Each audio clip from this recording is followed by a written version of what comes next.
Good morning, everyone, and welcome back to day 2 of the Codes Festival. For those of you who participated yesterday, we hope you enjoyed the session. And to kick off today, we will quickly recap the key highlights of the day 1 and set the stage for another exciting days of webinars and discussions. Yesterday, our colleague Sylvia from Romania Tech highlighted the Codes project's achievements, and designers involved in the project shared their experience with the Codes residency. Experts from the University of Bologna shared their experience and discussed integrating sustainability into education, while Dr. Fiori Zaferopoulou emphasized an entrepreneurship role in driving social growth. And in the end, designer Stasha Doblanovic-Randall educated us on how fashion brands can authentically communicate their sustainability effort. We hope that today you will also join in these webinars, and we invite you to fully participate and ask any kind of questions and exhibit your opinions on the thematic. Now we will take a look at the Codes catalog of products, where we will explore the tangible results of the project's work and sustainable products created through the collaboration of designers. Please welcome our colleague Agni from KEPA team. Good morning to all of you. Thank you for joining us today. Thank you, Vesna. Let me start with sharing my screen.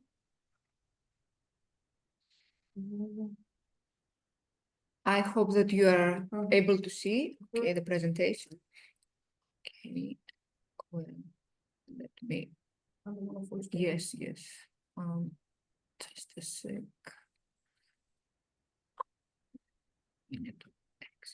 Screen.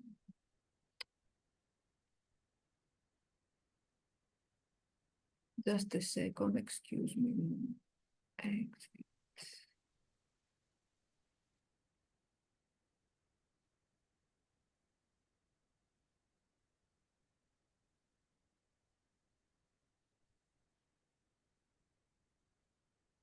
I'm sorry, but I will.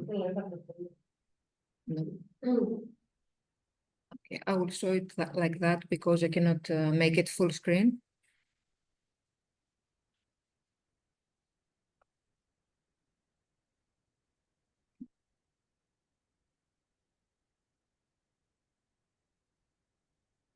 Right. So, my name is Agni. I represent KEPA, a proud partner of this consortium. Together with Enter Romania Tech, we have managed to implement this prestigious project that has to offer a lot.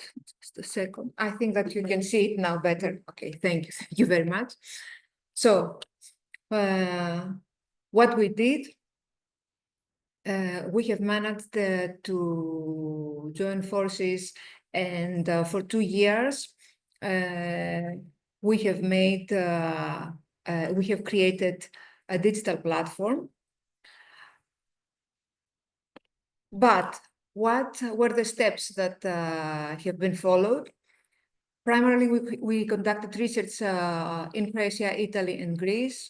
We have published research findings about the fashion and design sector regarding the needs, opportunities, and good practices. Then we came, based on the findings, we managed to launch the Codes tool, the digital platform that Silvia Merculiare presented yesterday. And in Thessaloniki afterwards, we hosted the Codes residency, where 15 beneficiaries, 5 fashion designers from Croatia, 5 from Italy, and 5 from Greece, managed to benefit from networking opportunities, to learn, to co-create. And what they have co-created was a series of fashion products that we will present to you today. So the residency, most of you that have joined us yesterday, you have seen this picture that was released by most of us during our presentations. We were very excited that we have the opportunity to meet, to network with exceptional designers. And we are very, very proud of what they have delivered. So 15 fashion designers were selected to participate in the Codes residency and received training on the use of the Codes platform, master classes focusing on sustainable fashion by Arabella Salonikidou, successful business models in F&D industry by Maria Vitinidou, who owns the Athens Fashion School, digitalization and new technology trends by Tassos Papazoglou Chalikias from CERT, fashion trends forecasting from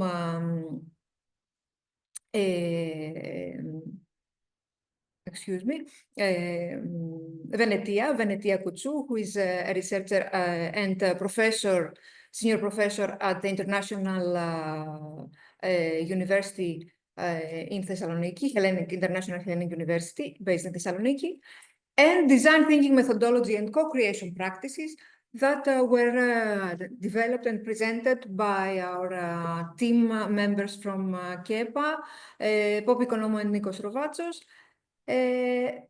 And throughout the whole co-creation process, the teams that worked on the products received coaching.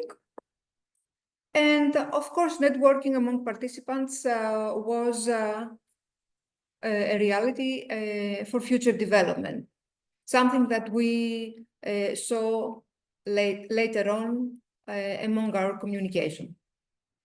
So, CODES stands also for collaboration. So the beneficiaries co-worked in 3 teams to co-design 4 wearable fashion items each with a sustainable character by creating drafts based on the experience of their team members, by making use of the CODES tool, following also design thinking methodology and focusing on ICI, I mean ideate, collaborate, and innovate. So let us have a look at the product catalog of the CODES project. So first team, Team Aeolus. Team Aeolus that was that had the following team members: Liseta Fotoglou from Greece, founder and owner of Relax by Liseta Fotoglou; Helena Lonchar, founder and owner of Diversa from Croatia; Romania Sakulic Prem, if I pronounce it correct. She's a textile technology engineer. Tommaso Caputo from Italy, an artist and sometimes a designer, but always a student. So we like that he wants to learn, to constantly learn. And Jafran Jamali, also if I pronounce it correct, fashion student and the future fashion designer. Second team,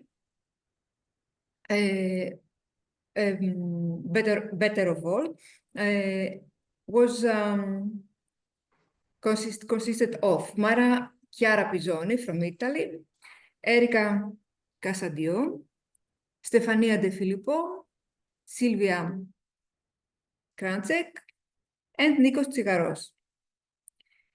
And let's go to the third team, Team We Can Do Everything, with Anna Lazopoulou, with Maria Gradezak. Please excuse me for my pronunciation. Alessandro Benintente, Anna Kalifatidou, and Sunchana Yalitslouchis, if I said it correct. So let's go to the first team, Team Aeolus. Team Aeolus had in mind a persona, Giulia, a 20-year-old woman who lives in Sardis in Italy. So she's an artist, she's single and romantic. So based on the persona that they imagined and thought of using design thinking methodology and tools, they came up with this persona. They talked about her interests, potential interests, and her life. So they have started co-creating for Julia. What they have created? Created 4 fashion products for Julia, who lives and studies in Italy. As we said, she's an artist who loves the sea and acts as a volunteer and an advocate for human rights. So they came up with fashion items that meet her needs and anxieties. So they sketched the swimming suit, the fashionable and sustainable, an apron made from scrap fabric that helps manage waste, jewelry made from motherboard inspired by sea turtles being endangered due to pollution, and a bag created from life jackets that was easy to carry but can be extended as a backpack. What we can see? We can see that the swimming suit is it will be made from a garment that's called econyl, a regenerated nylon, a specific type of garment that can be preserved and reused because it can easily change shape. So they mixed colors of the sea that Julia loves, and extras has 2 pockets with waterproof zippers, so that could fit a mobile phone. So the name was inspired from Paris, which is a romantic city dedicated to fashion. Then we have another product, the second product, an apron that is called Atacama apron, and it was designed and to be made by scrap pieces of cotton from denim fabric. And colors, again, we are focusing on blue of the sea, 2 shades of blue. So some romantic details. And the name was inspired from Atacama. And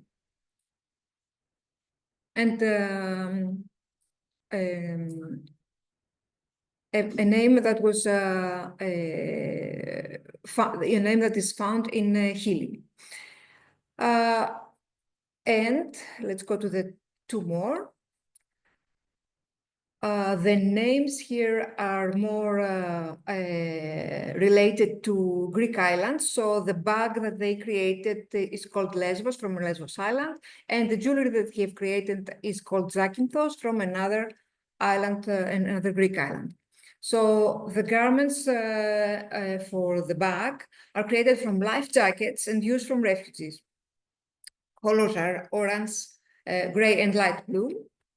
It might have 2 sizes, a small bag, and 2 ways of wearing, and to pick up, let's say, garbage from the beach for the client's private stuff. So we see here that the anxieties and the concerns of Julia are met using this bag.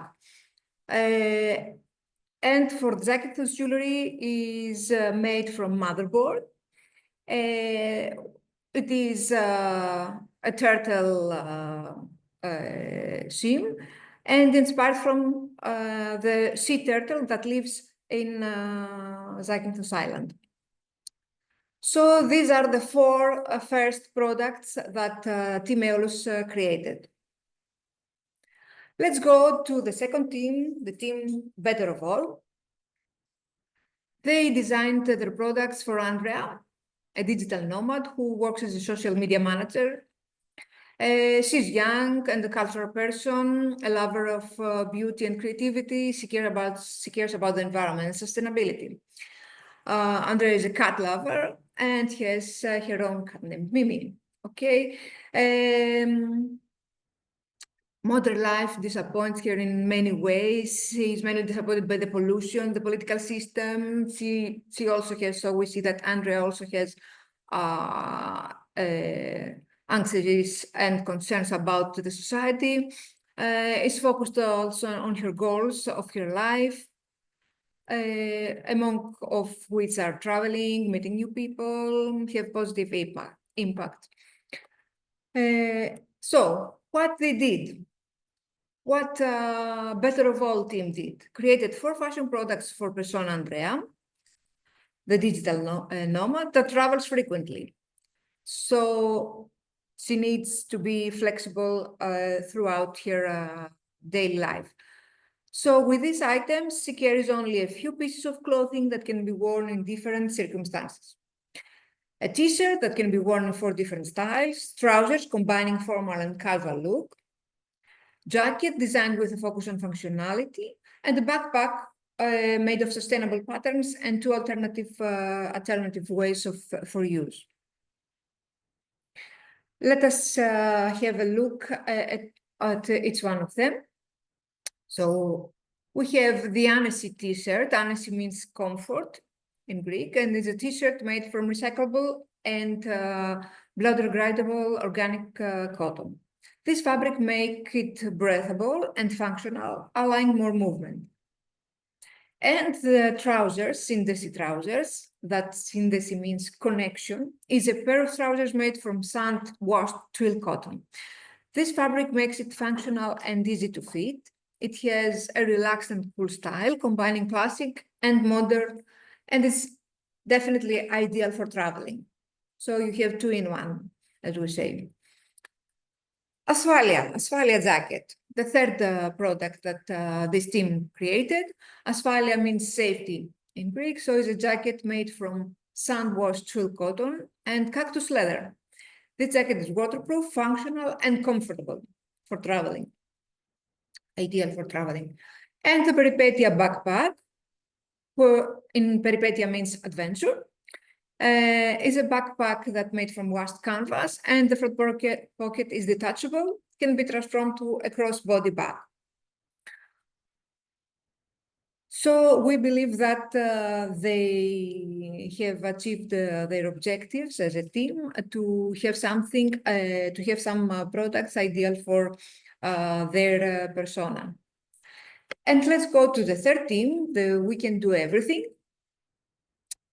That designed for a persona that is called Victoria, a 40-year-old woman of English origin that lives in Venice. She works as a museum manager and is interested in fashion, art, movies, and sailing.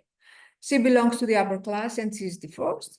Her goals are to always learn more, become better, and make a change. So let's see what this team did. We Can Do Everything products were created with the idea of being realistic and inspiring at the same time for their persona, for Victoria, who is very busy, but also a dreamer.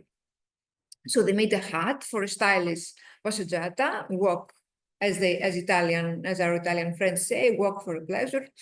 A pair of glasses for the sun with a modern case, a bag for traveling and for fun, and a jacket for sailing and everyday use.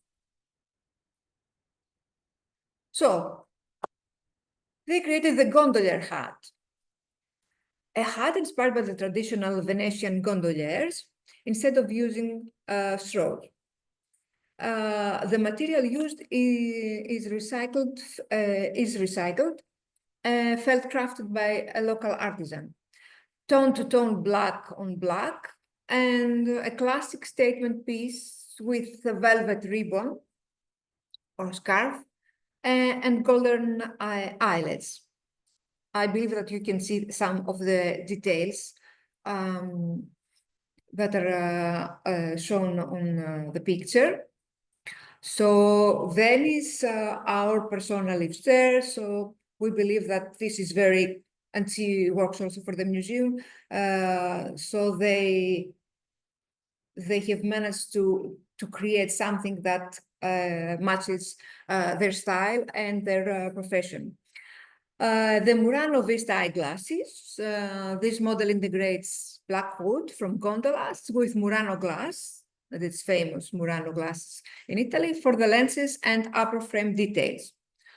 This approach maintains the essence of Murano's, of course, historical glass art, and also ensuring practicality and durability.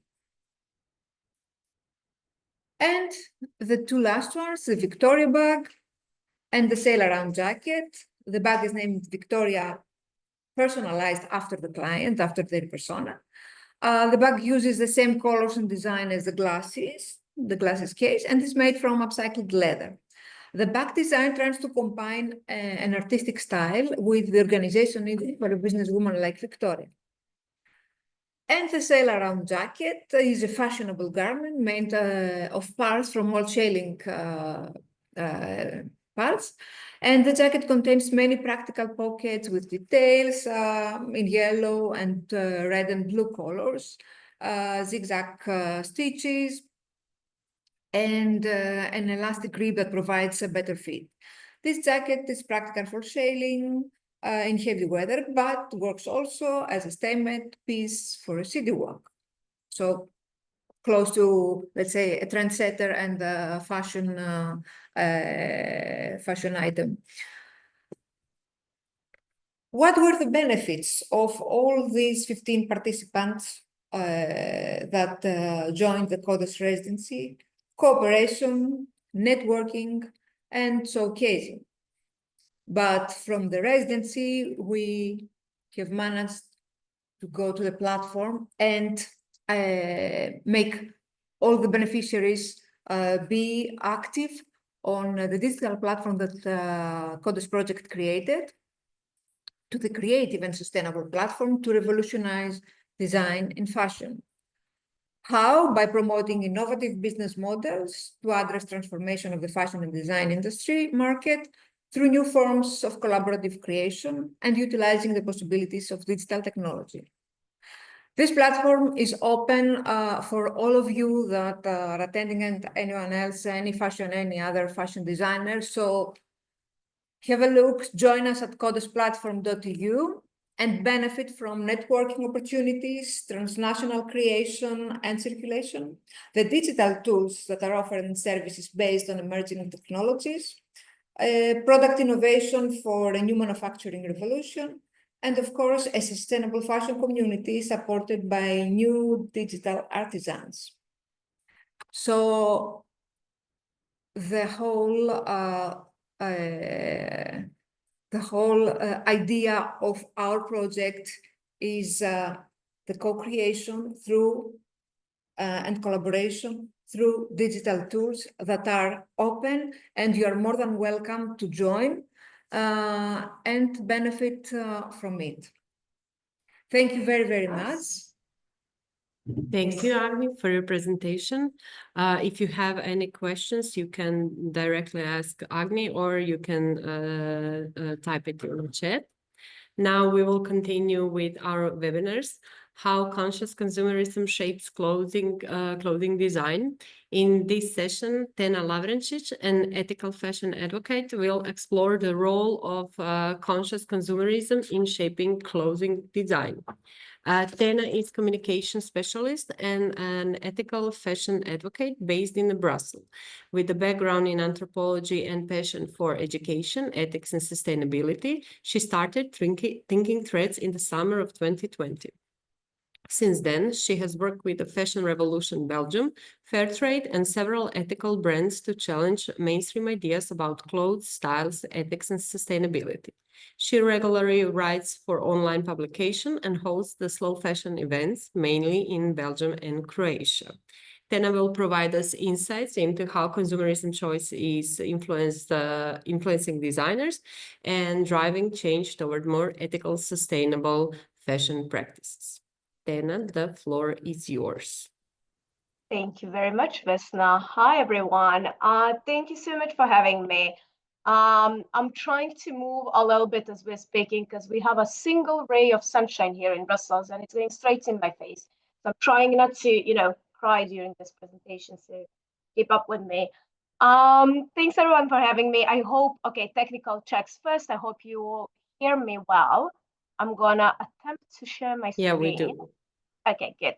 I'm going to attempt to share my screen, but when I do, then I won't be able to see the chat anymore. So I do encourage you to stop me at any time to engage with me, but just if you do, maybe raise your hand. Otherwise, I won't be able to see it. So, just keep that in mind. All right, you should be able soon to see it in full screen. Voila. Okay, just please confirm if you can see in full screen. And Yes, we can. Awesome, thank you. All right. So as Vesna kindly announced, we're going to talk about how conscious consumerism shapes clothing design, and I would add the whole industry. As you heard, I'm Tana. I'm not going to repeat everything that was said, but I would like to say that I am in my core, I am first and foremost a maximalist. I enjoy design, I enjoy colors, I enjoy patterns, I enjoy shapes, textures. I'm definitely a maximalist, but I'm a maximalist who is advocating very strongly for the industry to do less. And we're going to talk about that later. I do that through my fashion activism that I've been doing for a number of years now, but also through my communications and marketing. I actually work and have worked with a lot of fashion brands, especially small ones, both those that are just starting, but also those that are a bit further on in their journey. I'm one of the directors of Fashion Revolution Belgium. We are a Belgian branch of the biggest fashion activism movement in the world. And I do many, many other things. And I am definitely somebody who thinks through her wardrobe, and thus the name of my platform that I started in 2020, Thinking Threads. So you can find me around as Thinking Threads as well. And importantly, as a comms person, I have certain hate relationship with stock images. So I'm usually trying not to use stock images. So allow me to indulge with some in some images that come from some of my recent projects. And yeah, I just thought that it's important to say. Anyway, when I say to people who I meet, usually for the first time, I tell them, "Oh, I'm a fashion activist." I often get a confused look, and it took me a bit to understand why. I think I understand why I get confused look and sometimes confused reactions, like confusing reactions as well. And it is because fashion is first and foremost a heavily visual medium. It's a medium of communication as well, but it's first and foremost a visual one. Whatever we wear speaks something about us. So I realized that even though this movement that I like to call slow fashion movement has matured, we still have in mainstream sort of culture, we still have certain perception of what slow fashion should look like. And it usually does not look like anything I personally like. I'm not saying it's a bad look or whatever, but it's usually not something that speaks to me. So when people see me, with my style, they're a bit confused because it usually doesn't match the image doesn't match the perception. So what I want to say is the slow fashion movement that we usually think of, especially in Europe, like just a few years back, was very focused on minimalism and sort of the restriction. I'm going to come back to that, but we had all of these like ideas that it should only be less in every sense, not just less buying, but less in design, simple shapes, only practical things, only certain shapes, minimal jewelry, minimal edition, etc. And I think especially post-pandemic, we have evolved, not that it wasn't there always, but we have evolved, and nowadays it's steeping into the mainstream perception of slow fashion that it's not only about that, it is also about maximalism and personal style and joy of expression and more. Especially the young generation, the Gen Z generation, has brought this really upfront, and I for once really celebrate that. So what I want to say is that we are seeing moving attitudes in the slow/sustainable fashion movement. And I think it's important to keep up with that, regardless of your personal style or design preferences. Of course, slow fashion as an idea isn't anything new. As a co-founder of Fashion Revolution, the global movement, Ursula de la Castro, said once, sustainability in fashion has been trending for thousands of years. This is how we were always making our clothes. It's fast fashion that is fairly recent. So like slow fashion isn't anything new. It's not even new in Europe that I'm going to focus on today. However, slow fashion as a movement, as a strict reaction against fast fashion, which is fairly recent-ish, now that movement is specifically growing, and that movement does come with strong consumer base, and thus I think it's important to understand how it has developed and how it's impacting the industry today. With this movement growing, there's also the idea and the practice of conscious consumerism. In a sense, people who are very well educated in what they're buying, who understand the materials, maybe not on the expert level, but who understand the materials, who do want to buy differently. Now that is becoming mainstream for many as well. And I think that's an interesting change that I could have seen in ever since I joined the movement, which was significantly before COVID. Anyway, the obvious question comes, okay, but then what is conscious consumption? Because, a few years back, we would be able to define it, and you had all these super mainstream things and super mainstream ideas about things like capsule wardrobes. I'm sure you all heard that, you need only X amount of items in your wardrobe, and if they are well chosen, then you can create as many looks with it. Ideas like that. Ideas of like, no buy year challenges and things like that. I'm sure you all have come across them. It is conscious consumption in the EU, in slow fashion movement is no longer about that only. Again, I'm not criticizing these ideas, but they were very limiting. We are seeing more and more, and we are embracing a diversity of sustainable perspectives in fashion. So it does not have to be a restriction. It could be different styles, etc. Please keep this in mind, the diversity of sustainable perspectives, because I think it's important when it comes to your products and when it comes to your perhaps marketing strategy, etc. I'll come back to that. Now, studies show this as well. Again, I'm going to focus on the EU because we are all based in the EU. But like this shift in conscious consumerism and in slow fashion movement, I think it's reflecting on very real data from the studies. I have linked some studies here, and I'm happy to share a presentation later if you want to explore them more. But according to one study, majority of people, so over 66%, have at least some basic understanding of sustainable and circular economy in Europe. And I think that's a major shift. Same study says that over 72% are ready to pay more for sustainable fashion. Another study from 2022, well, actually, I think studies from 2023 reflecting on the year prior, says that almost half of Europeans bought sustainable fashion items. And it is not just, a West European thing, because still in the movement, unfortunately, if you ask me, we are looking up to, Western European countries. It is not just a thing.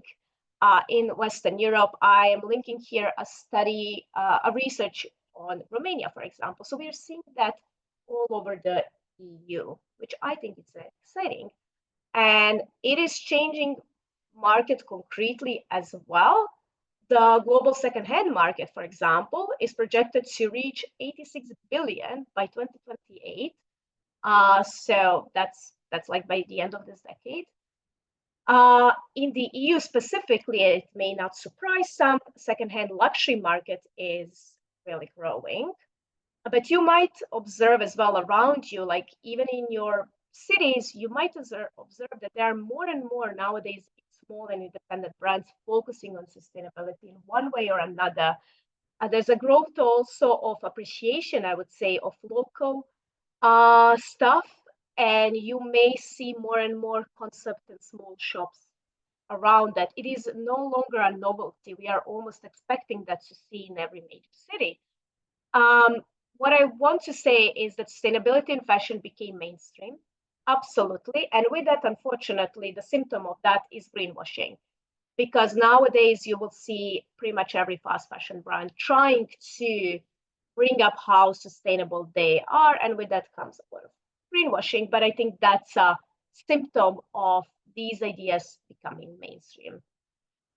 I am, before anyone jumps, I'm not ignoring the rise of ultra fast fashion because that is kind of happening at the same time.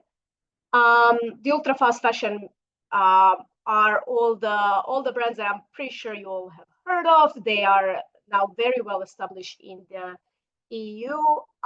Basically, brands that are producing even more and even faster than the so-called traditional fast fashion brands. Basically, these are now driving really the production volumes that are growing despite of everything else. Now, often we refer to this, especially in the EU, we refer to this as a consumer paradox, because on one hand, we have people who are more and more understanding what sustainability is. And on the other hand, they are buying from these ultra fast fashion brands. Now, I don't see it as a paradox. Why people are buying from such brands, the reasons for that are complex. It's a question of accessibility, it's a question of sometimes money, it's a question of social pressures. Like, there are many, many complex questions, but this is a reality. I don't see it as a paradox. This is the reality of the market today. And now, what is definitely, like, across the studies, what we can definitely see, regardless of where you're buying, people are growing absolutely tired of constant influx of things. And we can see these like rejections of the typical overconsumption or consumerist culture, etc. And I think that is very interesting, and that might be the thread we want to focus on. And also how this is changing the market, which I find very interesting, is that the traditional fast fashion brands are now sort of on a crossroads. They will have to make a very important decision in the next few years if they want to survive. And that is that they're either going to invest heavily in competing with these ultra fast fashion, which is, in my opinion, race to the bottom, but okay. They're either going to focus on that because they are now very slow compared to them, or they're going to rebrand themselves as better options, as more sustainable, as more slow options. So I'm just interested to see how that will happen, how that will evolve for major fast fashion brands. Anyway, what I want to say is, keeping all this in mind, except for maybe the ultra fast fashion brands, although I'm happy to debate around that, everyone today is pretty much competing to get conscious consumer. That also means that not just that these ideas went mainstream, but brands also very well understand what these attitudes of conscious consumers are, and they are rushing to appeal to those values of conscious consumers. So when you are in a market where brands that are much more established than you, that have seemingly infinite marketing budgets, they don't, but they have enormous marketing budget. How do you survive this market? Because I'm not saying it's easy. Well, if you ask me, we embrace slow fashion at its core. I'll explain what that means. Basically, nowadays, putting a sustainable label is not enough. Not just because it may implicate greenwashing, I'm not saying that, but a few years prior, when I just started thinking threads and when I started working with fashion brands, for many of them, it was enough that they say, oh, we are sustainable fashion brand from whatever, Croatia, Belgium, whatever. And that was enough to segregate them often in a pool of similar brands. Nowadays, that is not enough. Everyone is doing that. And also because of that, and I think that's kind of positive side, consumers are much more careful, knowledgeable today, which is something I already mentioned. Because they are aware of greenwashing, they're also more suspicious. And I think that's a positive thing. Those who are really looking to buy sustainable, ethical, will have questions, and it is your job to address those questions. Your communication needs to reflect this. Now, I am a biased person because I am a communications and marketing specialist. So I'd like to focus a little bit about what I mean by your communication needs to reflect this. Here's some tips I always say to brands I work with, like nail down.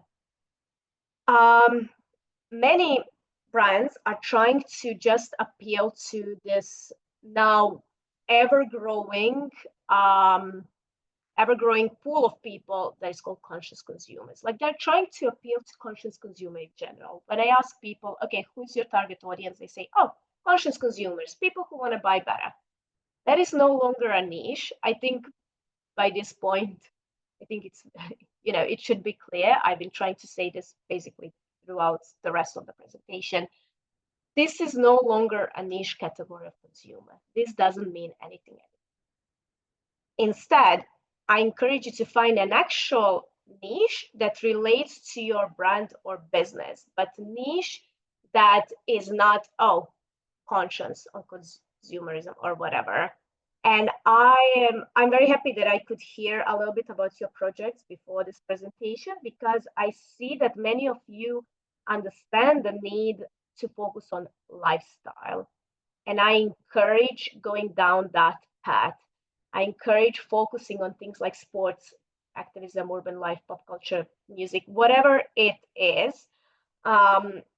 Some of you focused on digital nomads, some of you focused on there was a person who likes sea and whatever. I like that. I think it's a good step. Now niche it even further down and think about how in your communication you can talk about these things. So this is something that you are presumably as a brand sharing with your conscious consumers, like a group of friends sharing a common interest. So like if you all like sea and live near sea, maybe let's talk about that. Let's find out what could be interesting for them.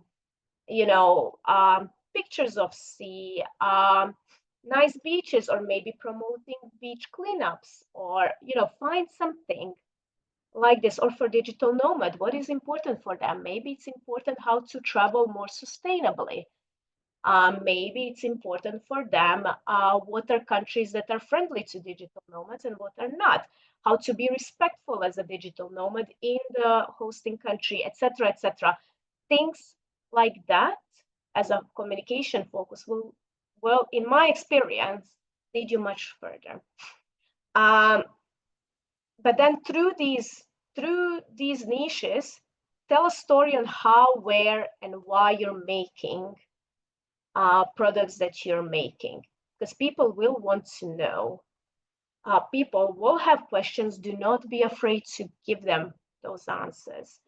Transparency and honesty are always a good strategy. Whenever a brand that I work with asks me, oh, should we really go down this path? Would anybody care about how we source our materials, or what's the difference between, I don't know, this and this? And I'm like, yes, they will. How much, that's debatable, but find somewhere in your communication, find somewhere a place to talk about these things. Trust me, it will pay off. I am putting here some examples of small brands that I worked with. And I do encourage you maybe to check them out and just to see how they go around their communications. And you will see that they are not, counting too much on appealing to sustainability. They are counting on getting people who like their brand's aesthetics and lifestyle and getting them to buy from them rather than whatever XY fast fashion brand. One of them it was one of my favorite clients ever, Savannah Morrow, based in LA, who appeals to women who, guess what, also like ocean and beaches and like casual beach wear style. You will see further. It's obviously much deeper than that. I have a creation brand that I worked with, Andrea Niche Profound. She's focusing very much on her slogan is break the rules. So she's focusing very much on how especially women can break out of like norms that societies puts on them. So that's most of her communication. And the last brand I'm going to put here is Meune. It is a French-based brand uh, with a heavy emphasis on luxury and like slow luxury, etc. But how they all communicate about their own businesses, I really actually advise you to check them all out at the same time. I think these are three good examples of how differently they all go in their communications, even though they're all capturing the conscious consumer. All right. What about your product? Obviously, you can have the best communications, but it will be nothing if you don't have a good product to sell. By the way, these images above are all different sustainable fashion products that I worked with. Basically, all of them, none of them is perfect. All of them have a lot of flaws. None of them is 100% sustainable because there's no such thing, and there's no single way to be sustainable. What I always tell to brands, because there's a lot of guilt also in this fashion. Once you know the impacts of this industry, there is a guilt if you're creating something new. I always say focus on what you can control and improve what you can. And trust me, consumers will understand that. But a big advice is be aware of EU legislation.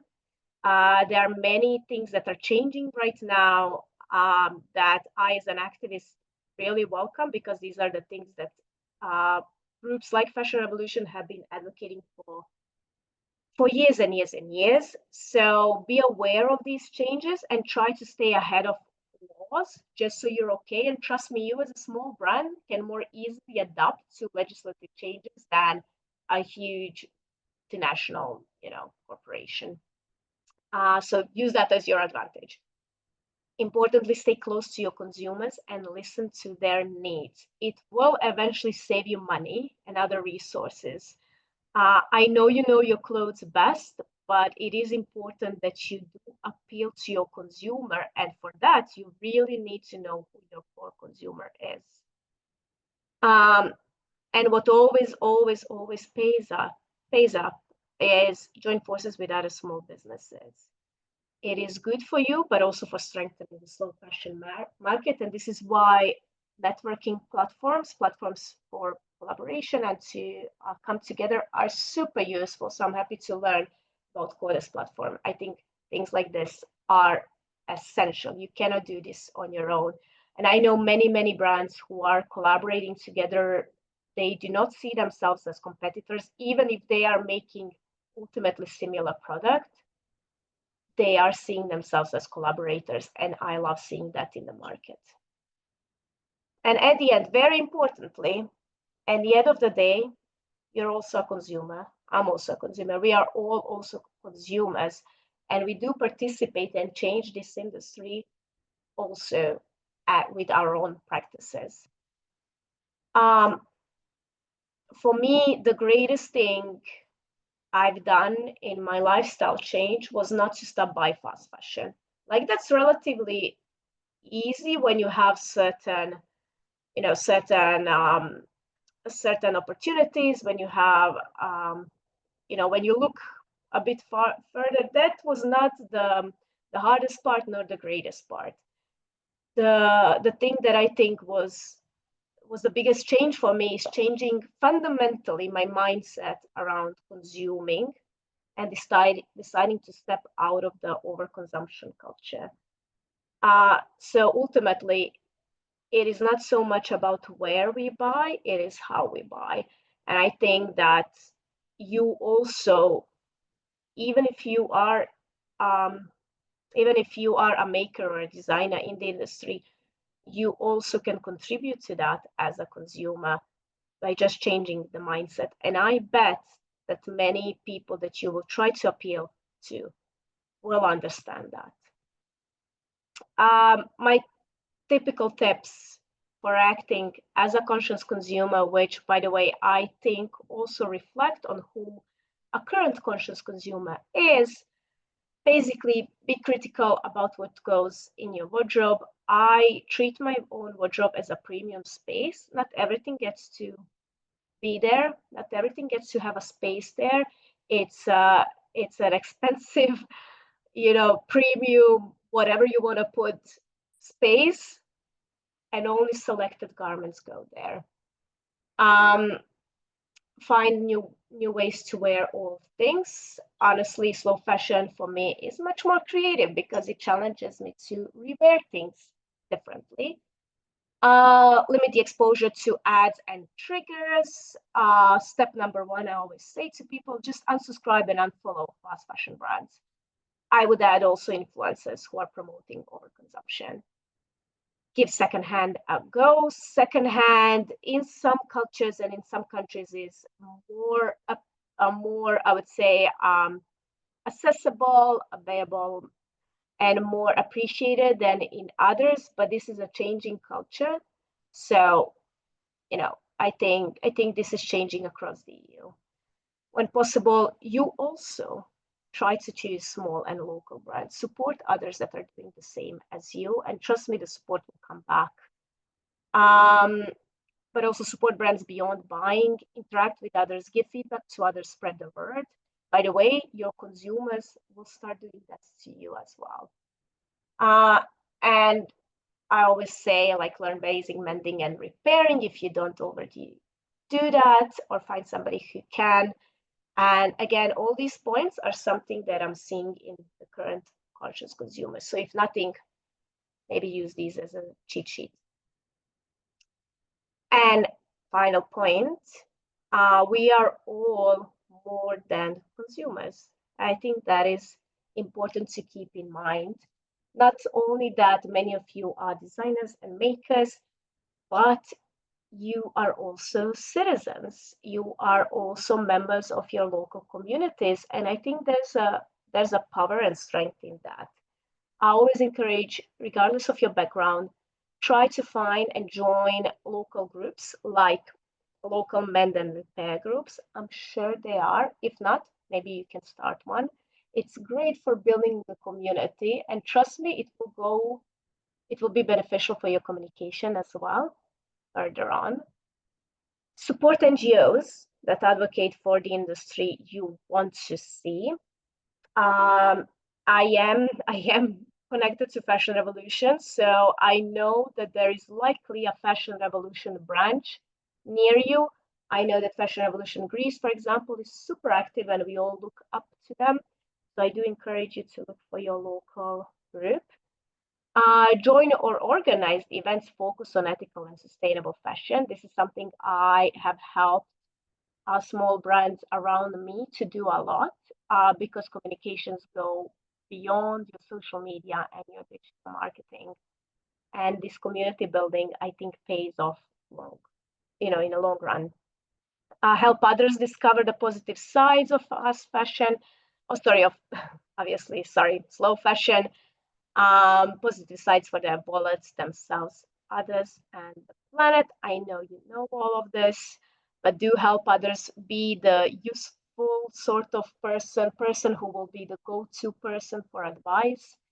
And importantly, as I mentioned, we are all also citizens to, practice your civil duty and vote or tell policymakers the legislation you want to see, because it's not all on consumers.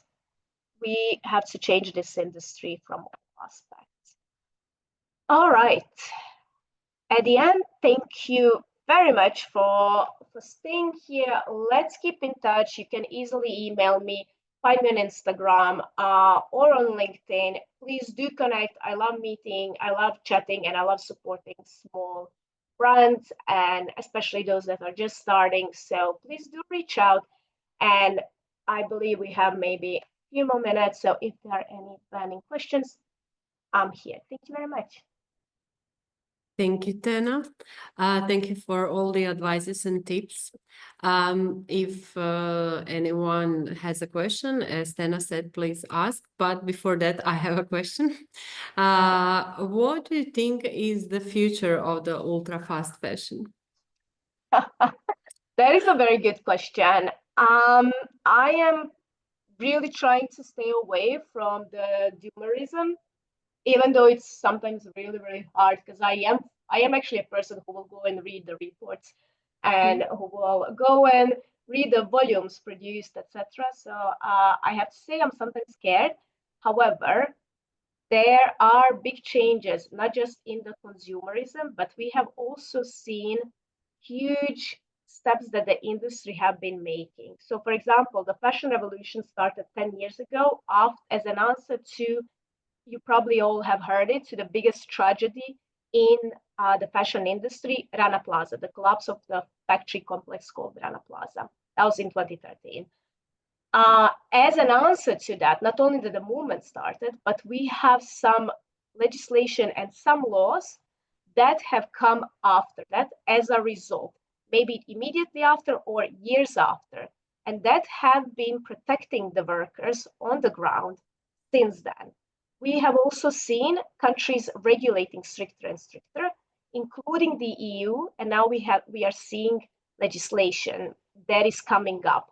The legislation is just like on its kind of infancy. Like there's still long way to go, long way to go.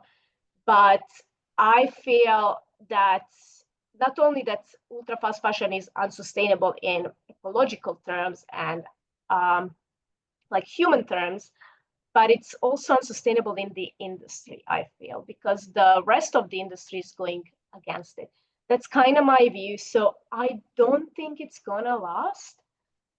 Not too much, like people are just gonna grow tired of this, and we already see that. So that is the narrative I'm choosing to believe in. Okay, so you see the change in the consumers also, and their opinions? Yeah. Oh, 100%, 100%. Like people know this is bad stuff, and why people buy from these things, it's not because they believe, oh, it's a necessarily good deal. Maybe some do, sure. But people know that people are buying this, as I said, for complex reasons, lack of accessibility, etc. But they are tired of this. They're not under the illusion that, oh, this is how clothes should be. And as soon as they can, for whatever reason, they are trying to find good quality, better quality. We all know that we deserve better. And consumers are not passive. They are not, under the spell of this. They do know they deserve better. So I do see, and I think that's a big change in the past, let's say, decade or two. But yes, there's a trend. Okay, so the economic change and a growth of costs will push them more in the way of sustainability, I think.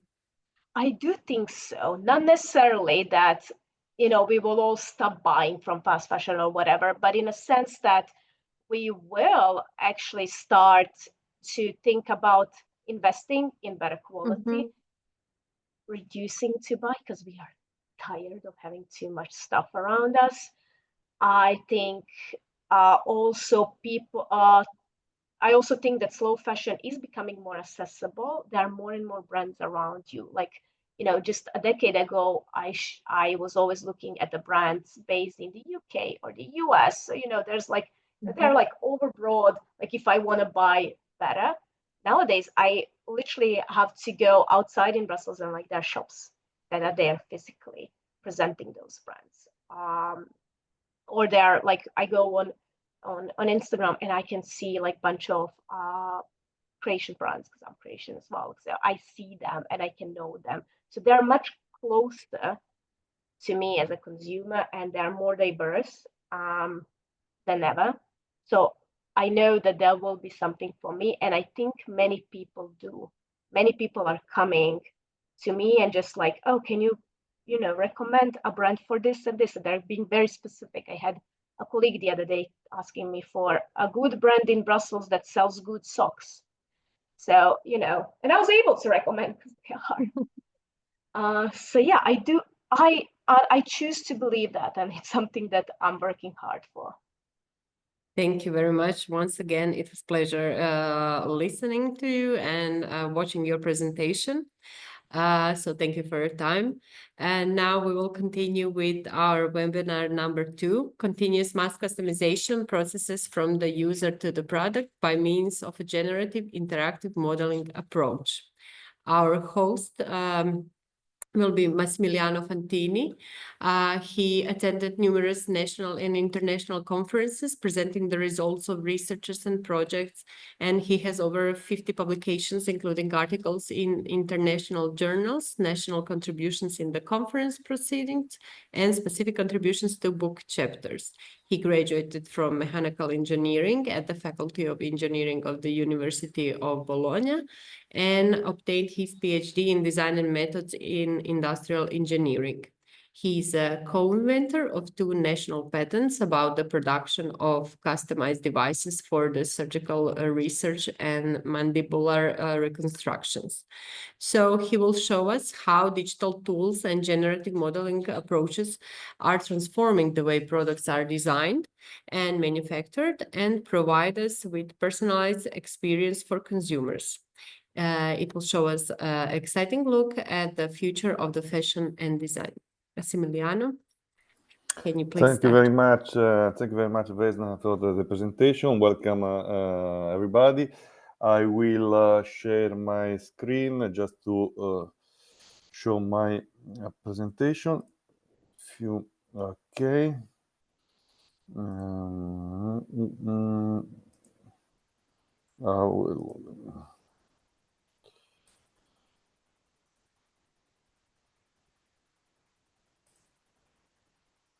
Okay, I don't know if you can see my presentation. Yes, we see it.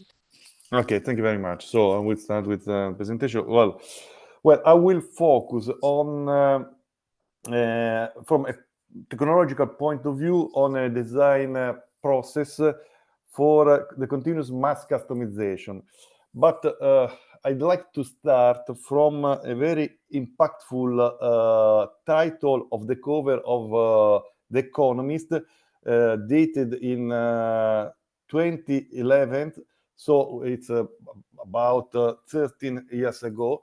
And this is very impactful title for me because the title is Print Me a Stradivarius, the manufacturing technology that will change the world.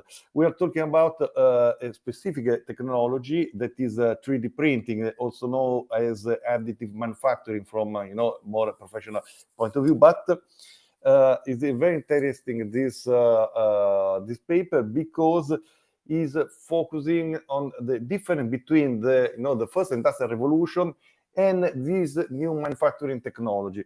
Well, we all know that the first industrial revolution made possible the mass production of goods, of products, creating economies of scale with that will focus on a big amount of products that are always the same and they are sold all around the world. So the first industrial revolution, we had the possibility to move to this kind of manufacturing paradigm that is called mass production.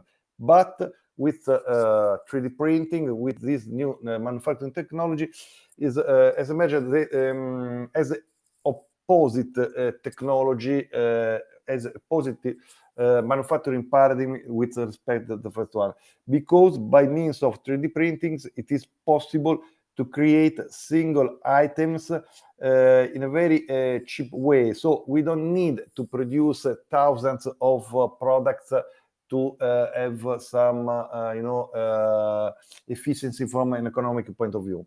So this is very, very important. But we know that the 3D printing revolution has evolved in the last over the last years, moving from different approaches, from different opportunities, starting from rapid prototyping approaches, then moving to the creation of molds and toolings, and then the next step of this revolution was the digital manufacturing, and finally the personal fabrication. Well, we will focus on this particular application of this technology, but we can just have a simple overview on the different applications opportunity of this technology, that is the 3D printing. And of course, 3D printing has been widely used to create prototypes and concept models during the new product development process to reduce the time to market. So from an industrial point of view, the rapid prototyping application of 3D printing technology will allow to reduce time to market. That means the time that is between the idea of a new product and the commercialization of the product itself. We can use rapid prototyping to create both aesthetic prototypes but also functional prototypes. That means the aesthetic prototypes are also called prototype looks like prototypes, while the functional prototypes are also called works like prototypes. That for focusing the attention on the use of this kind of prototypes, aesthetics point of view and functional point of view. So the goal of the prototype, of the aesthetic prototypes, is to provide a physical sample of how the product will look like, while the function prototype is are created to test how the product will work and to test the function and the features of the product itself. Then we moved to the application for molds and tooling creation. That means, in addition to the rapid prototypes, 3D printers are being adopted to create the tooling and the mold that can be used to create the final product. So replacing the traditional approach for metal casting for producing this kind of molded and the toolings that are a support for the manufacturing process. So we can talk about direct tooling. That means the rapid prototyping is used for make the tool itself. In this case, we have the image of a mold. Or also we can use a rapid prototype for indirect tooling. That means to create a sacrificial model that is used to produce, to generate the mold, the tool itself. So these are two different approaches of the use of rapid prototyping in this field. Then we moved to the digital manufacturing. That means that we don't use 3D printing technology to create prototypes, but we use this kind of technology to manufacture the final products. So this is very important as a sort of a revolution for processing, because we can manufacturing as the process of going directly from an electronic digital representation of a part to the final product by means of additive manufacturing technology. So we can easily move from a 3D model from the physical model, from the physical to the physical product of this representation. So these are some an example on how traditional object that is a seat belt buckle can be redesigned according to the possibility that this kind of technology allow to the designer. So it's very important to also understand how this kind of technology can leave more freedom to the creation of the design, because some shapes that were very difficult to be obtained by means of the traditional manufacturing processes now can be obtained by these emerging technologies. I'm that sorry, are, Massimiliano, I'm sorry. Yes? Your slides are not changing. I'm not sure that we're supposed to be on Oh, slide sorry, number sorry. 2. I will, thank you very much for this. I will try to share again my my presentation. Sorry. Okay, no problem. Okay. So just a quick, this is the first slide about, you know, the print means Stradivarius, the cover of The Economist dated 2011. Then this is a picture showing the different application of these 3D printing technologies. And then I was focusing on the different approaches, the different application of this technology. Now I was talking about the digital manufacturing that allow us to optimize the geometry of the final parts, in this case saving raw materials in the process. So also from a sustainable point of view, it's very important to use this kind of technology to save raw materials, to minimize the waste that we have during the traditional, for example, traditional machining processes. Then we can create parts that are not easy to be obtained by means of traditional processes.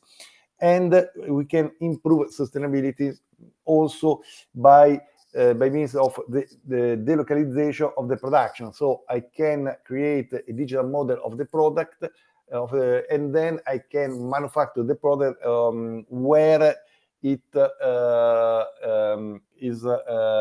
is requested.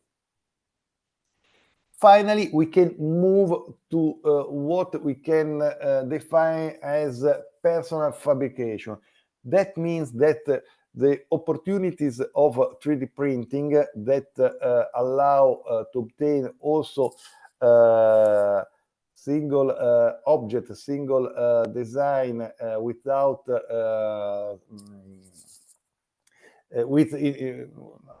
also with a cheap approach from economic point of view, we can obtain products that are customized according to the tastes of individual characteristics of the final user or the final customer. So we can talk about customization and personalization that are a little bit different approaches of this kind of application. Customization is the action of modifying something to meet the individual taste of the customer. So in this case, we have the example of a guitar with a very strange shape that can be modified by the customer. On the other hand, we can talk about personalization. That is the action of design something that is able to perfectly fit to specific individual characteristics. So usually this kind of modification are performed by designer and are very useful for what concern tailored or wearable products. In this case, we have the example of orthosis that can be perfectly fit to the patent.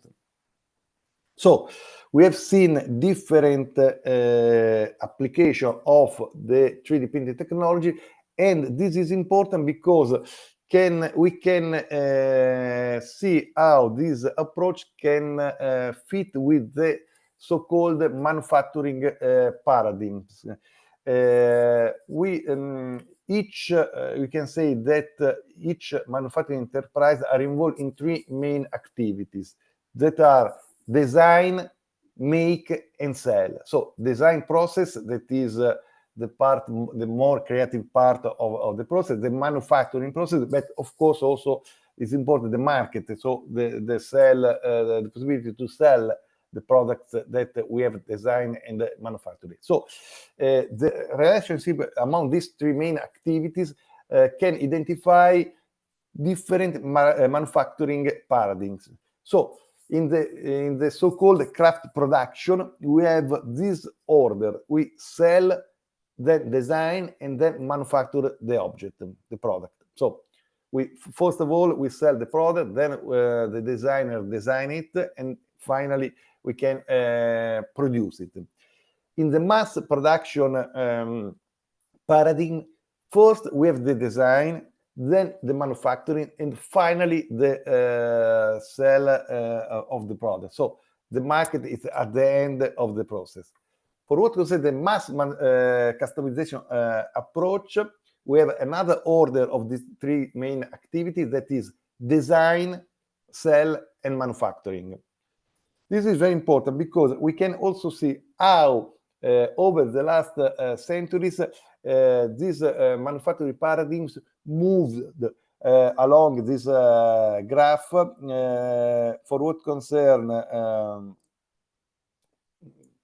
the number of different items that we can obtain for a specific product, and the volume that we manufacture of each product. So we can move from the craft production, so a large variety of product, but with a small volume, moving to the mass production.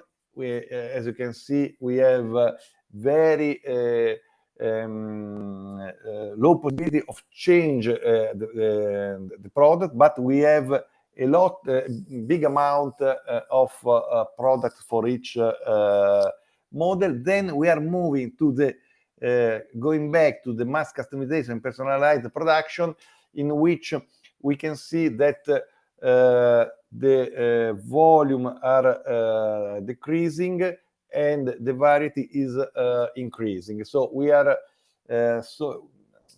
trying to close this sort of virtual loop for what concerns the manufacturing paradigms. In this context, it's very important to understand how the different approaches works. In the craft production, each product is designed and made for a particular customer. So it's a sort of market of one, market one. So I have a request of creating something, and then I design the object, I manufacture the object, and then I sell, and then I deliver the object. In mass production, we have just a few models, and all assuming that these models will be bought by potential customers.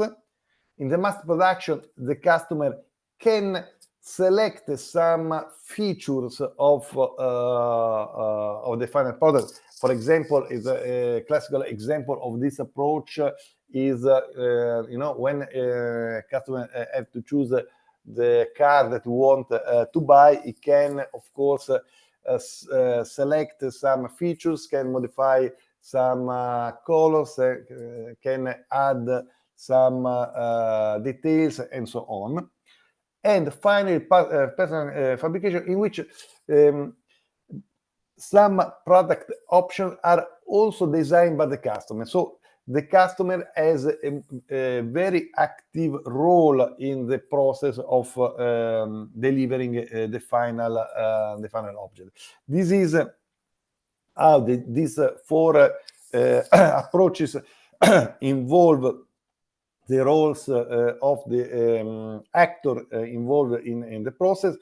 Manufacturing, the customer role is just a customer that asks for a product to an artisan for obtain it. In mass manufacturing, the customer role is a very passive role, because the customer don't take part to the process of designing and manufacturing the products. the mass customization, we can assume that we have an active role of the customer, of the consumer, because as I told regarding the example of the car, we can choose some features, we can change some colors of some part, we can add some details to the final product. But what is important in the direct digital manufacturing is that we have a very active, proactive role of the customer that is a sort of prosumer, is a producer, but also consumer of the product that is going to develop together with the other actors of the chain. So the title of the presentation, Continuous Mass Customization. We have seen what is mass customization, and we can say that starting from craft production and mass production, and putting this concept together, we can obtain a sort of mass production. So the mass production, we have some aspects that are related to the craft production and some other aspects that are more related to the mass production. But we can also move to continuous mass customization. Is a sort of an evolution of the concept of the discrete mass customization approach. What is the difference? Why we are moving in this context? Because an increasing number of consumers are turning are more expectation and needs. Consumers are always more aware and informed about products, about the process of creating products, and the product customization is a continuous growing trend. That means that I want to modify, I want to customize, I want to finalize the product according to my specific needs and my specific also interest. This is an example on how for modify a library for fitting, for example, the space that I have in my room. So, in moving from mass customization to continuous mass customization means that I have a very high opportunities of modify the final product. For example, in mass customization, I can choose for what concerns the color of a product between a preset matrix of available colors, but in a continuous mass customization, I can create my specific color by giving, for example, RGB code. So I have not limits in choosing my favorite color. And how can I support from a technological point of view this approach, the approach of the continuous mass customization? For what concerns the design, there are some tools, some approaches that are called generative interactive modeling that give the consumer the possibility to participate in the design process without any specific skills in 3D modeling, of course, because we cannot expect that the consumer has specific skill about design, but there are tools that can be used, but also by not a skilled user, and also the manufacturing process that can use 3D printing technology to obtain a specific product. There are some benefit on this approach. The customer role is active and emotional participation in the development of the product. We have some we have the possibility to of customer. We can create more links and connection between the product and the company. we have cost reduction in the market, continuous verification of the market needs, and so on. But we have also some critical issues to deal with. For example, we have to also define some limit in the possible variant to avoid the risk of increase of indecision of the users, and we have also to manage all the customized process for delivering specific object. An example of generative design, this is a project that is called Shape It, and is based on the digital manufacturing of a ring. So we are talking about jewelry based on the specific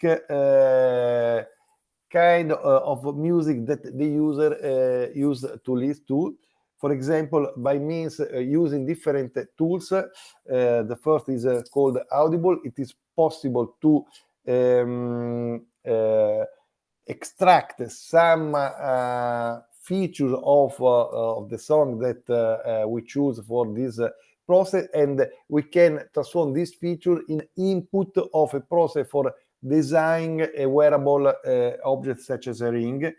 And this is just an example of the workflow that and also of the tools that have been used in this project to obtain the final shape. And this is important how the result can change according to the different kind of music. For example, we have the result of the ring with a metal song as input, pop song, classic, and electro. So by selecting different kind of music, the generative process can design different outputs to better fit also, the specific taste of the customer. But we can also have a look to how the four manufacturing paradigms can be applied to a very, very, very simple case study. That is the case study of the vase. Very, very easy. This is, a picture that show how the craft production is applied to the creation of a vase. We can see an artisan that is working on this. Then we can move to an approach of mass production. So we have a traditional, very classic model of the vase that is being released in a big amount of replicas. So we have a lot of objects that are always the same. We can also have some mass customization. In this case, we can see something that some features that change colors, the letter on the vase. So there's just some example on modification of the object. But what's next? We have seen the first three approaches. The next is the personalized production. This is a very nice example on the creation of personalized vase using generative modeling approaches and also 3D printing technology for the manufacturing processes. But this is also interesting because it's a very good example of best practice for reducing the waste, because the core of this vase is a bottle, plastic bottle. We can see here how this project is designed. So we can use instead of throw away the bottle, we can use it with this customized cover to obtain a very nice product. And now I'll show you also an example of this in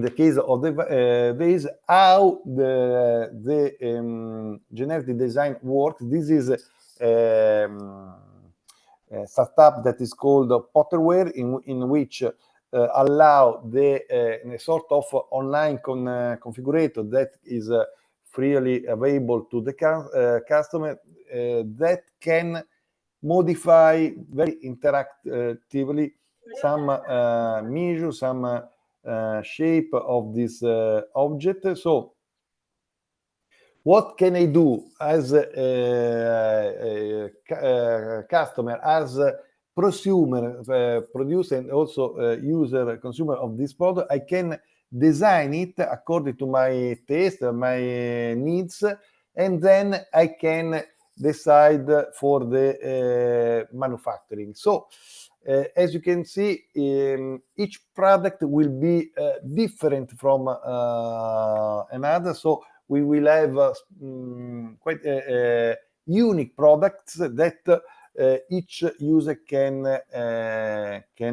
create. This is next. I'll show you another example of customized product. In this, this is for the creation, the manufacture of the cover of smartphone. I can select the brand of the smartphone. I can select the model. I can select also the pattern. I choose the first one, and then of course I can choose the color, but this is quite simple. What is interesting is that I can also modify the shape of this cover by moving also, in this case, some sliders. So it's very easy for the user to obtain different results without the need of specific skills for what concerns the design process. And as you can see, we can move, we can change the pattern, we can have different design. I can also use some attractors to modify the shape. As you can see, I have larger holes near these two balls that I can move on the cover of the phone. And then also in this case, I can customize, I can personalize my final product. So these are some examples on how these technologies can support designer to create some not products, but some workflow to create products that can be finalized, customized by the final user. So the process of the design of the product is becoming something that need the cooperation, the co-design between the design itself, but also the final user of the product. And that's all. Thank you for your attention. If you have any question, I will happy to answer to you. Thanks. Thank you, Massimiliano, for your insight on how technology can make production more customized. If there are no any questions, we can have a short break, 10 minutes long, and we'll be back at 11:45 rounded. It's okay? Okay. See you in a few minutes. See you.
Hello, everyone. I hope you had a nice break. We will continue with our last webinar on games, new technologies, and trends in fashion industry. Dr. Macrina Viola Costi, a researcher at the Center for Research and Technology, Hellas, will take us through the exciting world of games, new technologies, and trends in the fashion industry. Dr. Macrina, she's a PhD researcher at the Center for Research and Technology, Hellas. She's a postdoctoral researcher at the Information Technologies Institute of the Center of Research and Technology, Hellas. She holds degrees in computer science from the Department of Informatics, and she also obtained her master's degree in Information System Management and PhD from the Department of Informatics. Her doctorate focused on multivariate study of the human factor and other metrics in software engineering. Her scientific interests concentrate on multivariate analysis and predictive models. In her role as a postdoctoral researcher, she participates in various EU-funded research projects related to virtual and augmented reality methods, art and artificial intelligence, data fusion, and many more. This session will highlight how digital innovation and gaming technologies are influencing the future of fashion design. Macrina, the floor is yours. Thank you very much. Thank you, Vesna. I'm very happy to be among you today. Please give me a moment to share my screen.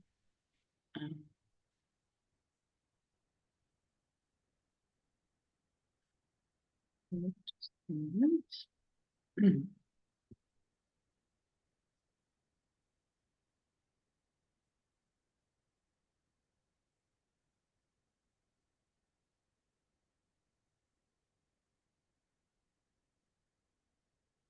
Can you all see my screen? We are waiting, and now we can see it. Yeah. Okay. One moment, so I can start my presentation. Okay. So thank you very much. It's very nice being with you today. As Vesna already mentioned,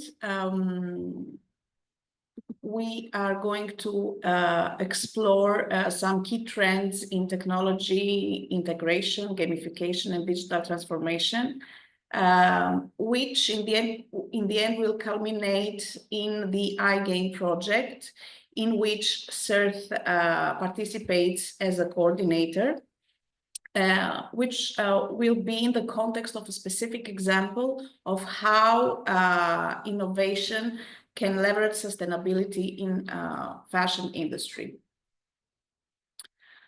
So let's begin with technology integration in fashion. It is some time now that technology is reshaping the fashion industry by integrating virtual and augmented reality in order to immerse consumers into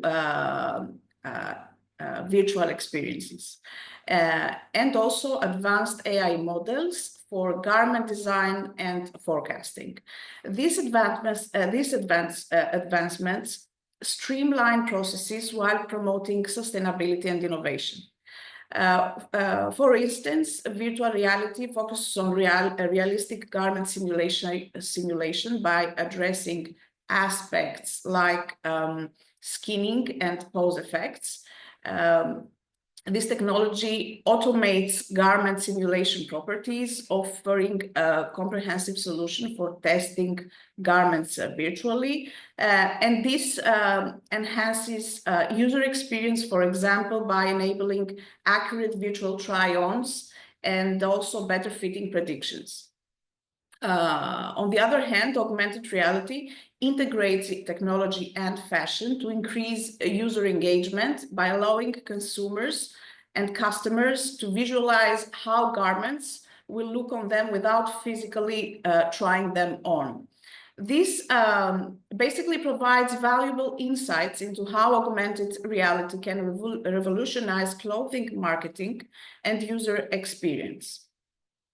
And finally, artificial intelligence. Using AI makes possible to effectively and efficiently extract detailed information from fashion imagery. This method essentially can achieve state-of-the-art results without requiring specialized annotations, having as a result the improvement of the accuracy and efficiency of fashion product categorization.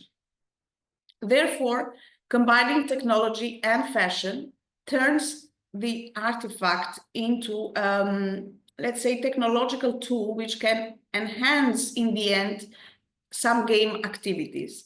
And it is this mix that opens interesting perspectives for collaboration between technological, fashion, and textile companies, and also the game industry.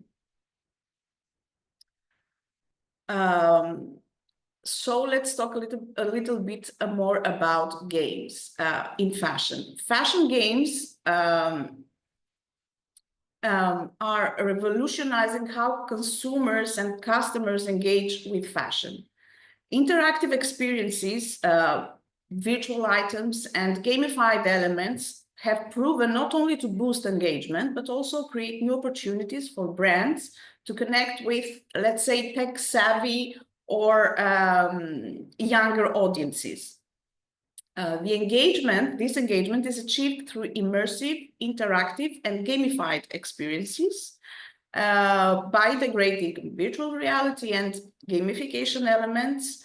The derived games can enhance consumer engagement, also brand loyalty, and also, in the end, sales. The driving factor is that digital fashion games combine creativity, community, and fun, offering rewards and social interaction that eventually foster a vibrant user community.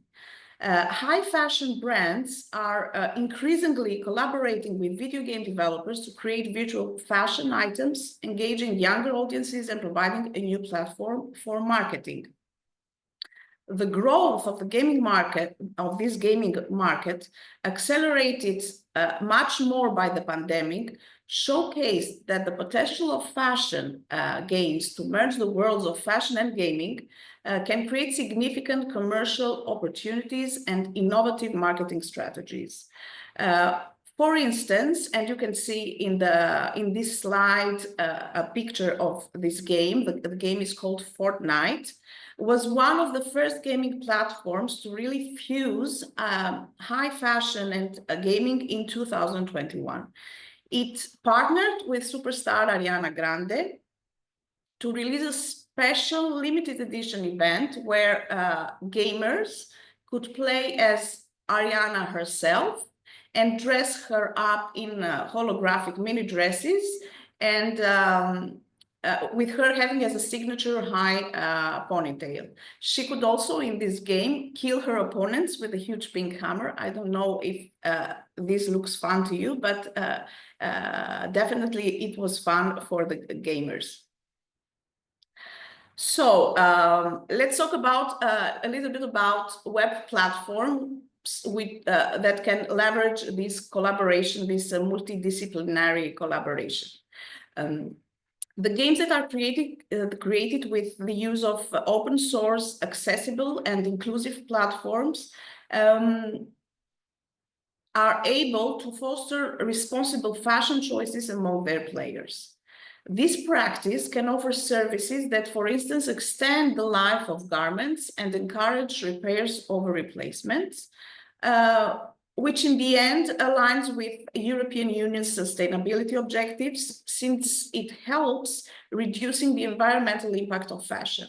Furthermore, promoting collaboration between fashion technology and entrepreneurship within a platform stimulates innovation and the creation of sustainable solutions that not only enhance user engagement and education, but also support the creation of a more informed and responsible user community. Which I heard that was also highlighted in the previous presentations. By saying this, when we talk about co-creation, We do not refer only to the involvement and participation of diverse stakeholders or actors in producing and delivering a product, because co-creation goes further than mere participation in a co-joint work. Basically, co-creation is the process by which the actors, the active actors and organizations jointly create value from products, and not only for products, as they join efforts to co-construct the experience and not only the product, with active dialogue and personalized experience, by which and through which they eventually co-product. So the added value here is not only the final product, but it is also the knowledge transaction between the active actors. So co-creation is much more than co-producting. Let's talk about a little bit about the transforming experiences through gamification. Gamification is able to enhance user experience by integrating game-like elements, fun elements, such as storytelling, rewards, and challenges. This approach it is widely used in education. It is widely used in marketing and entertainment, and it is used because it engages and motivates user and has proved as a way of attracting some generations like the millennials and the Gen Z, specifically to luxury brands. It promotes sustainable behaviors by educating consumers and customers on eco-friendly practices. And as a marketing tool, it boosts motivation and loyalty through enjoyable and fun experiences. As we are talking about cross-sectoral collaboration here, it also enhances multidisciplinary learning by bringing together artists, fashion designers, and game designers, and this connects somehow and links somehow with what I said before, this added value of knowledge transaction between the collaborating actors. Essentially, then basically this approach integrates digital design practices into fashion, as it fosters innovative digital fashion experiences and promotes best practices in gamification. So it's beneficial for both disciplines. And eventually, and finally, this can result to a richer and more interactive learning environment that drives creativity and innovation in both fashion and game design. Let's talk a little bit about the iGame approach. As we have explored a little bit the broader trends in gamification and digital transformation, I think that it will be nice to focus a little bit on a project that it is called iGame, which is a Horizon-funded project that combines all the above mentioned elements to foster innovation, inclusivity, and sustainability. So, what is iGame? What is the aim and the goal of iGame? iGame aims to create an accessible platform for the design and the development of open source games. This platform will be designed to be accessible and inclusive, and its goal will be to facilitate the co-creation of games by different actors, and also wants and aspires to create a community between the ecosystems of cultural and creative sectors, and also fashion industry and the gaming industry. And the ultimate goal will be to enhance innovation with a positive impact on social cohesion and sustainability. As iGame recognizes the importance of digital games in the modern cultural environment, it will also it aspires to attract interested parties and professionals from the world of video games, art, culture, and fashion, enabling them to exploit new opportunities. It aspires to provide a collaboration platform, as I already mentioned, that will use innovative tools for co-creating games for mobile devices or virtual reality devices. It aspires to develop an ethical design culture in the video game industry.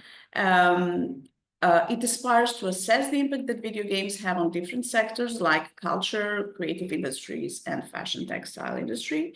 And in the end, by doing all this, we really want to understand why and how online games positively affect people, culture, and society, and to develop a new generation of games in order to improve people's well-being.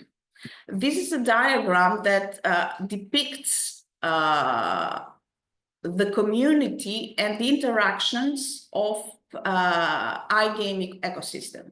So this diagram illustrates the collaborative and transformative ecosystem created by iGame project and the iGame platform.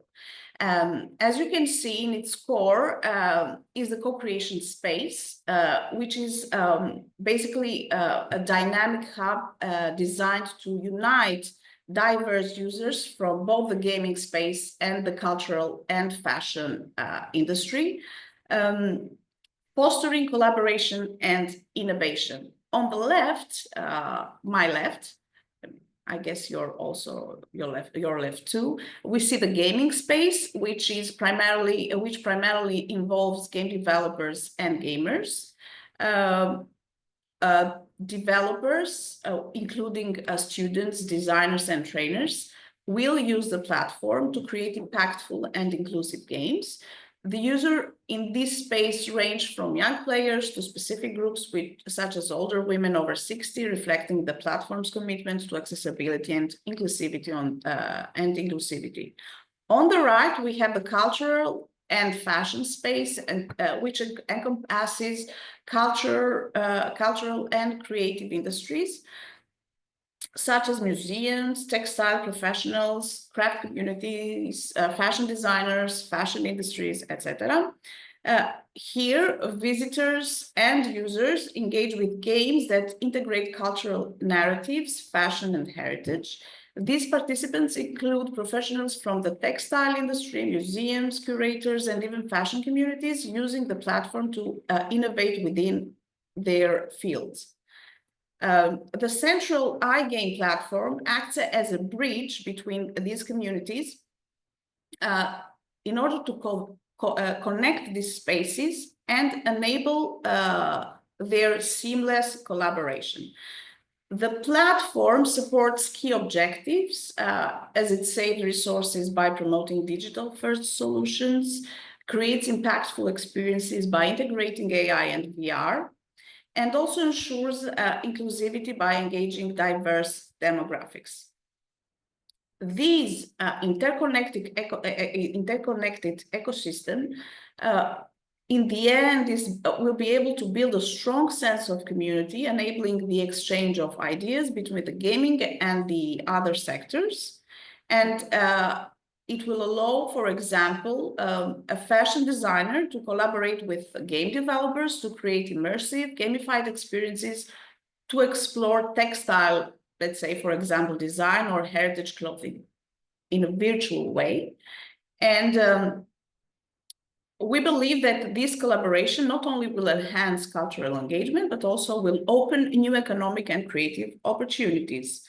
Ultimately, the iGame project aspires to enable all these actors to innovate together, to create knowledge together, to exchange knowledge together. And in the end, this ability will transform also how games and culture can intersect while advancing sustainability, inclusivity, and digital transformation. This is an image produced by DALL-E. This is an AI-produced image that shows a little bit how this platform will serve as a plate with different functionalities and features and procedures that in the end will produce and serve a game design document, which with the use of AI, XI, and VR plugins will be used by a game designer and game developer in order to produce a game. This GDD is the product of the co-creation procedure of these multidisciplinary actors that I mentioned before. Let's think a bit of it like as a digital workspace designed to create this GDD, this game design document. If we break it down, we can see, I will show you how it will work. It will have, and we are designing it to have a gamification layer. This layer will basically add the fun factor, the game-like elements to your designs, to fashion designs. For instance, you could turn a textile exhibition into an interactive game, or a fashion exhibition into an interactive game where users and consumers unlocked facts about fabrics or designs, and through this they could complete some challenges. It will have a storytelling layer. This layer will allow to weave narratives into your work. Imagine creating a game that tells the story of a traditional weaving technique, engaging users with an immersive storyline. It will have an aesthetic layer, an aesthetical layer. This layer will ensure the visual appeal of the game. Of course, it will have the technological resources layer that will provide these VR and the AI plugins to game developers. And the multimedia resources layer that will integrate multimedia elements from the fashion industry or the cultural industry. And through this, you could include high resolution images or videos of your designs and collections directly into the game. This is also an AI generated image of how we imagine and envision the placement of this platform in cultural and fashion industries. Let me give you an example. For instance, let's imagine that you as a fashion designer are working on a collection inspired by the 18th century textiles. By using the iGame platform, for instance, you could create a virtual experience where players could explore the journey of how these textiles were made. And here's how the platform will work in the favor of a fashion section. You could use the storytelling layer to narrate the historical background of the fabrics. You could use the aesthetical layer to ensure that the visuals of the game reflect the details of your design. Through the gamification layer, you could add elements of challenge, like players completing tasks to collect historical trivia. And through the multimedia resources layer, you could bring your collections to life in a way that feels immersive and, of course, engaging. These projects is comprised of, and will be applied in 3 pilot cases, one placed in Greece, one in Italy, and one in Estonia. We will run these small-scale pilots to co-create games by activating CCIs, ecosystems, and local communities. Through these, we want to tackle specific sustainability challenges within innovative and through innovative gaming solutions. trying to connect the gaming industry with the fashion and textile sector to promote sustainability, and also connect the gaming industry with the cultural sector, let's say museums, while we address circular economy goals. And what are some basic takeaways from the iGame project? We believe that this accessible, inclusive platform will facilitate the participation of diverse groups of interested actors and parties, that will enrich the community with advanced ideas and backgrounds, that will allow the creation of new alliances and solutions, and will unveil new opportunities. The project will support this community beyond offering a plethora of tools, but also it will be designed and implemented in order to foster relationships, collaborations, and also games. And through this initiative will transform into an ecosystem in which its participants will find motivation and inspiration, connect their personal goals with those of the other interested parties, and share the knowledge produced. In conclusion, after presenting this quite new project, we are in the 10th month right now. As iGame represents a groundbreaking approach to gaming and sustainability, we ask you to join us in this digital transformation through co-creation and ethical practices. So please visit our website and be part of our community. Thank you very much. Dr. Cost, thank you for giving us insight into this project. I hope you're open for questions because I have one. Okay. Do you think the gamification is the way that fashion brands will develop or should develop, or direction they would like to go? Well, I'm not a gamer and I'm not a gamification expert, but from what I have learned through this journey of the project until now, I can see that definitely games have an impact on our everyday life. And this is what industries, also fashion industries, have intercepted and are trying to include this in their procedures. As I mentioned before, a lot of fashion brands are using gaming and are using games to activate and engage more their consumers, not only to sell their products, but make them feel as a part of a community. And this is the added value that games can offer. We're talking about fashion industry to this industry. So yes, I think that this is the future from now on, because we have a lot of technology advancements, and games also integrate these advancements, which appeal a lot of young people. So for brands that want to approach these target groups, yes, I think my opinion is that this will be the future from now on. Because you mentioned Fortnite, and my kids and my friends' kids, they also play it, and they like to change their outfits and their shapes and everything. So I think maybe if they want to reach Gen Z or Alpha, this is the way they will approach them. And I have another question related to sustainability.